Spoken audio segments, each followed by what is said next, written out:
ਦੀ ਗੱਲ ਸ਼ੁਰੂ ਕਰੀਏ ਸ਼ਰਮਾ ਜੀ, ਛੇੜੀਏ ਮਾਨ ਤੇ ਕੇਜਰੀਵਾਲ ਤੋਂ। ਕਹਿੰਦੇ ਮਾਨ ਸਾਹਿਬ ਪਿੰਡ-ਪਿੰਡ ਹੋਏ ਫਿਰਦੇ ਆ ਤੇ ਕੇਜਰੀਵਾਲ ਸ਼ਹਿਰ-ਸ਼ਹਿਰ ਇਸ ਟਾਈਮ ਕਵਰ ਕਰਨ ਦੀ ਕੋਸ਼ਿਸ਼ ਕਰ ਰਹੇ ਨੇ ਜੀ। ਪ੍ਰਵੀਨ ਜੀ, ਪੰਜਾਬ ਦੇ ਵਿੱਚ ਲਗਭਗ ਸਾਰੀਆਂ ਪਾਰਟੀਆਂ ਨੇ ਚੋਣ ਪ੍ਰਚਾਰ ਇੱਕ ਤਰ੍ਹਾਂ ਨਾਲ ਵਿੱਢ ਲਿਆ ਜੀ ਜੀ, ਕਿਉਂਕਿ ਉਹਨਾਂ ਨੂੰ ਸਭ ਨੂੰ ਇਹੋ ਲੱਗ ਰਿਹਾ ਕਿ ਚੋਣਾਂ ਨਵੰਬਰ 'ਚ ਹੋਣ ਦੀ ਸੰਭਾਵਨਾ ਜੀ। ਆਪਾਂ ਵੀ ਇਸ ਸਵਾਲ ਨਾਲ ਗੱਲ ਕਰਦੇ ਆਏ ਕਿ ਦੇਸ਼ ਭਰ ਦੇ ਵਿੱਚ ਜਨਗਣਨਾ ਦਾ ਦੂਜਾ ਗੇੜ ਜਿਹਦੇ ਵਿੱਚ ਲੋਕਾਂ ਦੀ ਗਿਣਤੀ ਹੋਣੀ ਹੈ, ਉਹ ਗੇੜ ਜਨਵਰੀ-ਫਰਵਰੀ 'ਚ ਹੈ ਜੀ ਜੀ। ਉਹਦੇ ਆਧਾਰ ਦੇ ਉੱਤੇ ਯੂਪੀ, ਪੰਜਾਬ, ਗੋਆ, ਮਨੀਪੁਰ, ਉੱਤਰਾਖੰਡ, ਇਹ ਸਭ 5 ਸੂਬਿਆਂ ਦੀਆਂ ਚੋਣਾਂ ਨੇ ਜੀ। ਫਿਰ ਜਾਂ ਤਾਂ ਉਹਨਾਂ ਨੂੰ ਅੱਗੇ ਕਰਨਾ ਪਊਗਾ ਜਾਂ ਜਨਗਣਨਾ ਦਾ ਪ੍ਰੋਗਰਾਮ ਅੱਗੇ ਪਿੱਛੇ ਕਰਨਾ ਪਊਗਾ। ਇਸ ਲਈ ਸਭ ਨੂੰ ਲੱਗਦਾ ਕਿ ਚੋਣਾਂ ਨਵੰਬਰ 'ਚ ਹੋ ਸਕਦੀਆਂ ਤੇ ਆਮ ਆਦਮੀ ਪਾਰਟੀ ਨੂੰ ਧਿਆਨ 'ਚ ਰੱਖ ਕੇ ਖਾਸੀ ਤੇਜ਼ੀ ਫੜ ਰਹੀ ਆ ਜੀ। ਤੇ ਪਰ ਹੁਣ ਇਹ ਵੀ ਲੱਗ ਰਿਹਾ ਕਿ ਹੋ ਸਕਦਾ ਚੋਣ ਪ੍ਰੋਗਰਾਮ ਦੀ ਬਜਾਏ ਮਤਲਬ ਜਨਗਣਨਾ ਪ੍ਰੋਗਰਾਮ ਬਦਲ ਦਿੱਤਾ ਜਾਵੇ ਤੇ ਚੋਣਾਂ ਸ਼ਾਇਦ ਸਮੇਂ ਸਿਰ ਹੀ ਹੋ ਜਾਣ। ਪਰ ਜੋ ਵੀ ਹੋਵੇ, ਰਾਜਨੀਤਿਕ ਧਿਰਾਂ ਮੌਕਾ ਨਹੀਂ ਖੁੰਝਾਉਣਾ ਚਾਹੁੰਦੀਆਂ। ਉਹਨਾਂ ਨੂੰ ਲੱਗਦਾ ਕਿ ਕਿਤੇ ਐਵੇਂ ਟੱਪਣਾ ਨਾ ਖਾ ਜੀ, ਆਪਾਂ ਆਪਣੀ ਤਿਆਰੀ ਕਰੀਏ। ਹੁਣ ਸੱਤਾਧਾਰੀ ਧਿਰ ਆਮ ਆਦਮੀ ਪਾਰਟੀ ਕੋਲ ਪਾਰਟੀ ਵੀ ਹੈਗੀ ਆ ਤੇ ਸਰਕਾਰ ਵੀ ਹੈਗੀ ਆ ਤੇ ਪ੍ਰਸ਼ਾਸਨਿਕ ਤਾਕਤ ਵੀ ਹੈਗੀ ਆ। ਇਸ ਲਈ ਸਰਕਾਰੀ ਪ੍ਰੋਗਰਾਮਾਂ ਦੇ ਬਹਾਨੇ ਆਪਣਾ ਕਰੋ ਚੋਣ ਪ੍ਰਚਾਰ। ਸਹੀ ਆ। ਇਹ ਮਹਾਰਤ ਹੁਣ ਸਮਝ ਆ ਗਈ ਹੈ ਆਮ ਆਦਮੀ ਪਾਰਟੀ ਨੂੰ ਕਿ ਜੇ ਨਰਿੰਦਰ ਮੋਦੀ ਜੀ ਪ੍ਰਧਾਨ ਮੰਤਰੀ ਬਜਾਏ ਭਾਜਪਾ ਦੇ ਵਰਕਰ ਬਣ ਕੇ ਵਿਚਰ ਸਕਦੇ ਨੇ, ਫਿਰ ਆਪਾਂ ਕਿਉਂ ਨਹੀਂ। ਸਹੀ ਹੈ, ਬਿਲਕੁਲ। ਪਰ ਇੱਕ ਗੱਲ ਹੋਰ ਸਮਝ ਆ ਗਈ ਆਮ ਆਦਮੀ ਪਾਰਟੀ ਨੂੰ ਜੀ, ਕਿ ਪੰਜਾਬ ਵਾਲੇ ਲੋਕ ਦਿੱਲੀ ਵਾਲਿਆਂ ਨੂੰ ਪਸੰਦ ਨਹੀਂ ਕਰਦੇ ਤੇ ਇਸ ਲਈ ਆਪਾਂ ਦਿੱਲੀ ਵਾਲਿਆਂ ਨੂੰ ਥੋੜੀ ਜਿਹੀ ਦੂਰੀ ਰੱਖੋ, ਘੱਟੋ ਘੱਟ ਪਿੰਡਾਂ 'ਚ ਤਾਂ ਦੂਰੀ ਰੱਖੋ। ਠੀਕ ਹੈ। ਅੱਛਾ, ਇੱਕ ਤਾਂ ਇਹ ਤੈਅ ਕਰ ਲਿਆ ਕਿ ਮਾਲਵੇ ਵਾਲੇ ਪਾਸੇ ਨੂੰ ਕੇਜਰੀਵਾਲ ਦਾ ਗੇੜਾ ਘਟਾ ਦਿਓ। ਠੀਕ ਹੈ। ਤੇ ਭਗਵੰਤ ਮਾਨ ਨੂੰ ਪਿੰਡੋਂ ਪਿੰਡੀ ਬੱਟੋ ਬੱਟੀ ਤੋੜ ਲਓ।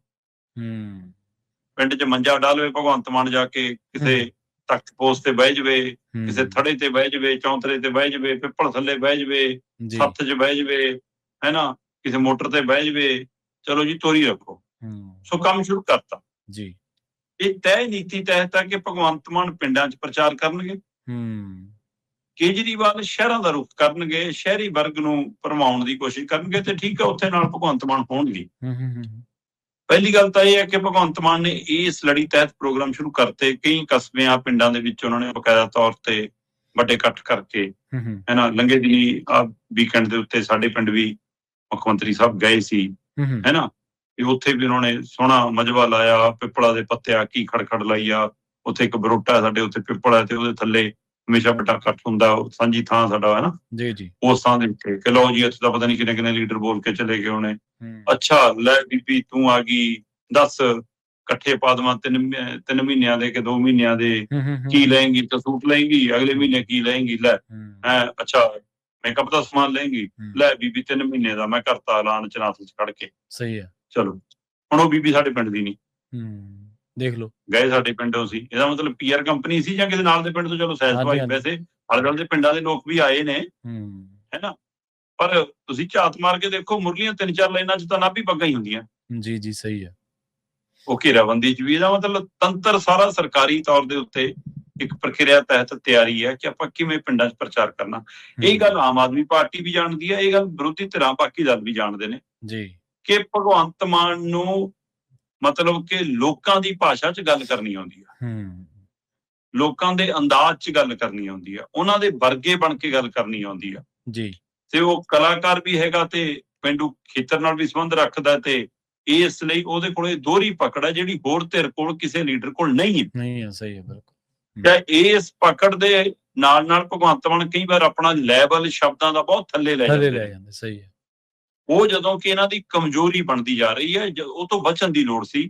ਪਰ ਉਸ ਦੇ ਬਾਵਜੂਦ ਵੀ ਭਗਵੰਤ ਮਾਨ ਨੂੰ ਲੋਕ ਸੁਣਨ ਵੀ ਆਉਂਦੇ ਨੇ, ਅਜੇ ਵੀ ਸੁਣਨ ਆਉਂਦੇ ਨੇ। ਹੁਣ ਇਹ ਨਹੀਂ ਪਤਾ ਕਿ ਇਸ ਵਾਰ ਵੋਟਾਂ 'ਚ ਬਦਲਣਗੇ ਕਿ ਨਹੀਂ ਬਦਲਣਗੇ, ਇਹ ਤਾਂ ਲੋਕਾਂ ਨੂੰ ਪਤਾ ਹੋਊਗਾ, ਪਰ ਲੋਕ ਅਜੇ ਵੀ ਉਹਨੂੰ ਸੁਣਨ ਆਉਂਦੇ ਨੇ। ਇਸ ਲਈ ਕੇਜਰੀਵਾਲ ਐਂਡ ਪਾਰਟੀ ਨੇ ਤੈਅ ਕੀਤਾ ਕਿ ਭਗਵੰਤ ਮਾਨ ਨੂੰ ਹੁਣ ਕੱਲਿਆਂ ਦਿਖਾਓ ਪੰਜਾਬ 'ਚ ਜ਼ਿਆਦਾਤਰ ਸਮਾਂ, ਤਾਂ ਕਿ ਲੋਕਾਂ ਨੂੰ ਇਹ ਲੱਗੇ ਕਿ ਦਿੱਲੀ ਵਾਲੇ ਦਬਾਅ ਹੇਠ ਤੋਂ ਨਿਕਲਿਆ ਆ।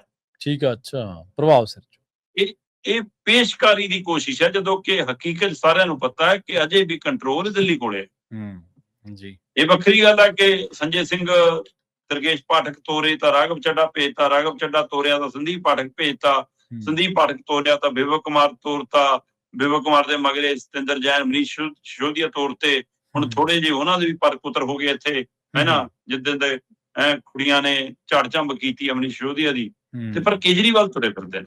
ਸਹੀ ਹੈ। 27 ਤਰੀਕ ਨੂੰ ਫੇਰ ਆਉਣਗੇ, ਜੀ 3-4 ਦਿਨ ਦਾ ਦੌਰਾ, ਸ਼ਹਿਰਾਂ 'ਚ ਮੀਟਿੰਗਾਂ ਕਰਨਗੇ। ਹੁਣ ਸ਼ਹਿਰਾਂ 'ਚ ਮੀਟਿੰਗਾਂ, ਕੇਜਰੀਵਾਲ ਕਹਿੰਦੇ ਵੀ ਗੱਲਾਂ ਦਾ ਕੜਾ ਤੂੰ ਬਣਾ, ਵਪਾਰੀਆਂ ਨਾਲ ਮੀਟਿੰਗਾਂ ਮੈਂ ਕਰੂੰਗਾ, ਕਿਉਂਕਿ ਪੈਸੇ ਵਾਲਾ ਹਿਸਾਬ ਕਿਤਾਬ ਮੈਨੂੰ ਆਉਂਦਾ ਕਰਨਾ। ਇਸ ਲਈ ਵੀ ਸ਼ਹਿਰ ਦਾ ਰੁੱਖ ਕੇਜਰੀਵਾਲ ਜੀ ਤਾਂ ਵੀ ਜ਼ਿਆਦਾ ਕਰਦੇ ਨੇ ਕਿ ਉੱਥੇ ਵਪਾਰੀਆਂ ਨਾਲ ਮੁਲਾਕਾਤ ਕਰਕੇ ਉਹ ਪਾਰਟੀ ਫੰਡ ਇਕੱਠਾ ਕਰਨਾ ਨਾ, ਚੋਣ ਲੜਨੀ ਹੈ। ਹੁਣ ਆਪਾਂ ਨੂੰ ਨਹੀਂ ਪਤਾ ਫੰਡ ਕਿਹਦਾ ਇਕੱਠਾ ਹੁੰਦਾ ਤੇ ਕਿਹਦਾ ਨਹੀਂ ਹੁੰਦਾ, ਸਹੀ, ਪਰ ਉਹ ਕੰਟਰੋਲ ਕੁੰਜੀਆਂ ਆਪਣੇ ਕੋਲੇ ਰੱਖਣਾ ਚਾਹੁੰਦੇ ਨੇ, ਉਹ ਗੁਥਲੀ ਆਪਣੇ ਕੋਲੇ ਟੰਗਣਾ ਚਾਹੁੰਦੇ ਨੇ।